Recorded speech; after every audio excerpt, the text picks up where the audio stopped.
Hello everyone, welcome to Katharine's Q&A, episode 20. This is a series where you can ask an author pretty much anything. Today we're going to be talking about distractions and how to counteract them. Now, people are varied, and so distractions that they deal with are pretty much as varied as they are. So with that said, there's not really one solution that fits all, but have a little bit of advice that may help you down the road. Now, when you're beginning a day and you're starting to kick off whatever time of day that you're going to sit down and maybe tackle new material or editing or what have you, there are those fortunate ones who can sit down and get to work right away. Then there are those that need, a certain set of mind to get into that writing mode.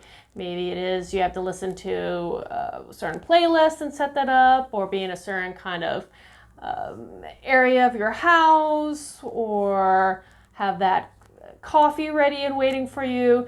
But there are those that just need the mood set so they can actually get to work. And because of that, it's already hard enough to get into your writing and start putting out new material or get into that mode of editing, because editing can be very tedious.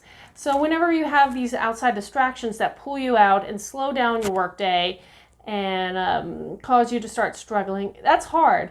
And getting back into that writing mode is even harder after that. So the best thing we can try to do is minimize or even eliminate as many of the distractions as possible.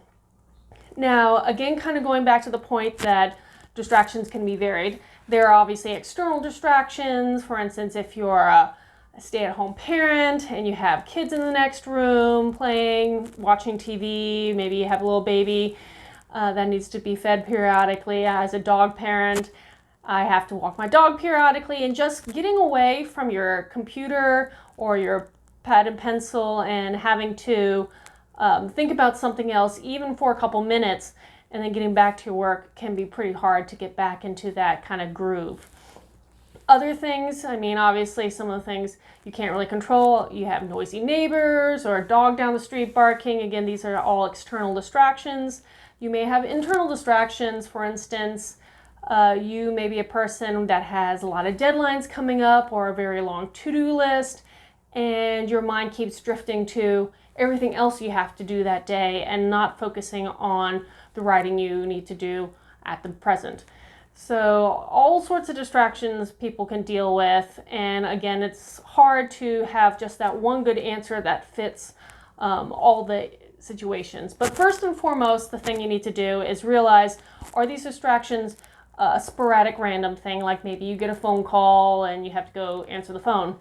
Or is this something that's recurring multiple times during the day? Now, those are the bigger issues. I advise, if you realize that you're being pulled out of your writing groove multiple times during the day, that you might want to take a pad or pencil, sticky note, and keep it next to you. And then anytime you are pulled out of your writing mode, take a moment and try to ask yourself, what caused this? What was it that distracted me for that moment? Was it people running around upstairs? Was it a dog outside? Were you thinking about tomorrow's to-do list? It may be something as simple as you're excited. Emotions can be distracting too. You may have a upcoming book release and you're so excited about this book release or this book signing that you're not focusing on your to-dos for the day and your writing for the day. So just make a note of what are your distractions, and then from there you can work on minimizing or eliminating them accordingly. For instance, if it's outside noise, I'm a person who I cannot write with movement around me. I cannot write with outside noise. Because of that, I know I have to work at the house. I have to have a place where I can close the door and just focus my attention on my work. As another person, you may choose noise-canceling headphones instead, or you may want to put your phone on mute during the time, or hang a sign on your office and say, hey, from here to here, do not disturb. I am working on new material. And then after that, we can converse about whatever you have to ask me about. But once you know what your distractions are, you can start working on ways to alleviate them. So it is, I think, one of the biggest steps is just to become aware of what is distracting you and work from there. But that's really all I have right now for that little spiel. And if you have any questions pertaining to this further or have another question for me, just post them in the comments below or message me on my social media. I'll be happy to talk with you in the future. And until next time, skål.